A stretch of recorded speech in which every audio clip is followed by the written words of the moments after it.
surtout pour que l'Éternel continue à semer la graine de l'amour là où il y a la haine. Oui, c'est le thème donc qui sera abordé ce matin par le coach et pasteur en développement personnel Ecoman, voilà, que nous avons eu le plaisir de recevoir mercredi dernier et qui nous parlait d'ambition. Ce matin, il nous parle de l'amour, pourquoi nous devons semer, aimer davantage et détester moins. Allez, il s'explique au micro de Joseph Mignamda. On s'en parle juste après. Bienvenue.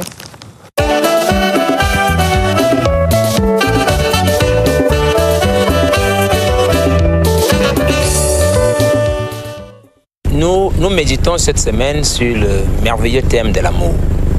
En psychologie, l'amour est défini comme un sentiment intense et agréable qui incite les êtres à s'unir. Mais dans les Saintes Écritures, l'amour est beaucoup plus qu'un sentiment agréable.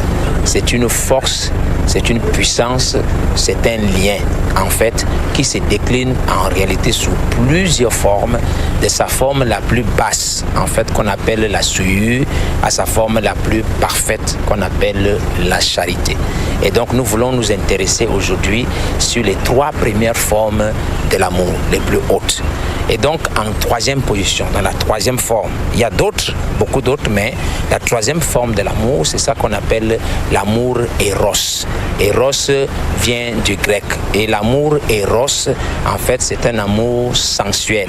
C'est caractérisé par l'attirance physique, en fait. Il est conditionné par le plaisir.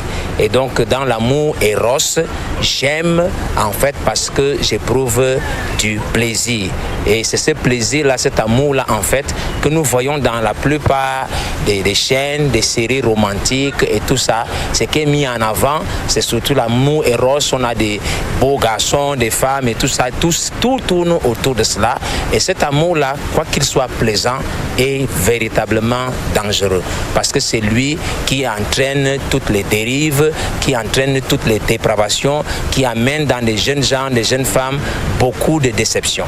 Et c'est pour cela que la parole de Dieu circonscrit cet amour uniquement dans le cadre du mariage. Cet amour éros ne doit s'exercer que dans le cadre du mariage entre l'homme et la femme. C'est pour ça qu'il est dit, ne réveillez pas l'amour avant que ne vienne le temps.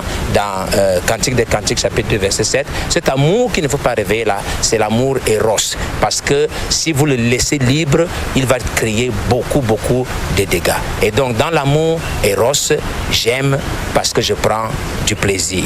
La 2e forme de l'amour, c'est ce qu'on appelle l'amour philéo, ou ailleurs on disait souvent, c'est toujours grec, philia.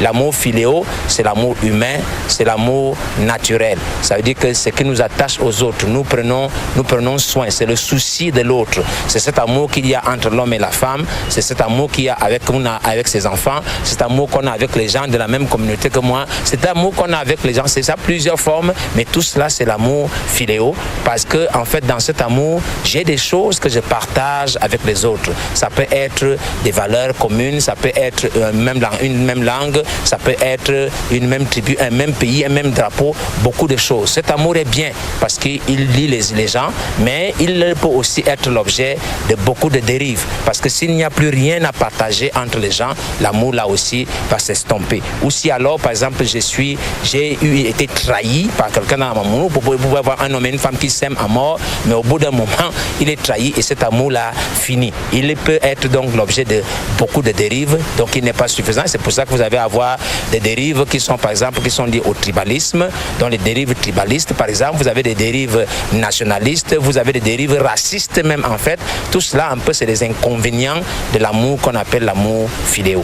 Maintenant, dans l'amour philéo, j'aime parce que je partage, parce que je donne et je reçois. Donc, mais en première position, donc au-dessus de tout ça, il y a ce qu'on appelle l'amour agapao, ou alors ailleurs on dit l'amour agapé. C'est l'amour de Dieu. Et pour avoir cet amour-là, c'est Dieu seul qui peut vous le donner. Et le seul moyen par lequel Dieu donne cet amour, c'est au travers de sa vérité qui est la parole de Dieu. Donc quand la parole de Dieu touche la vérité de Dieu, pas juste des textes, mais quand la vérité de Dieu touche votre cœur, c'est ça qui vous donne accès à cet amour agapao, parce qu'à ce moment-là, vous prenez conscience. Romains chapitre 8, verset 30, vous prenez conscience de 3 choses. Premièrement, vous prenez conscience de votre prédestination, que vous n'êtes pas ici au hasard. Toute votre vie n'est pas le fait du hasard.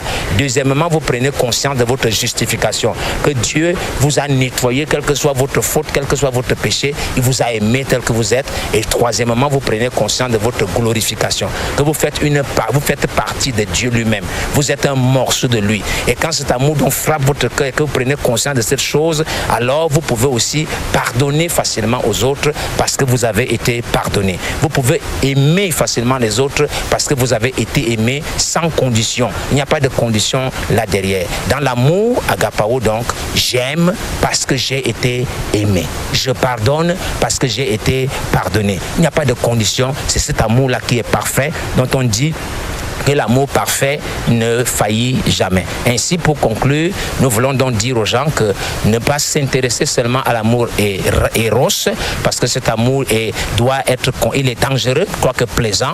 Ne pas se limiter à l'amour philéo, parce que lui aussi, elle a ses limites et peut entraîner des dérives. Mais recherchons d'abord l'amour agapao. Recherchons d'abord la conscience de l'amour de Dieu dans notre cœur et nous allons transformer non seulement nos familles, mais notre environnement tout entier. Que Dieu donc vous bénisse et qu'il bénisse abondamment votre semaine. Merci et shalom à vous tous.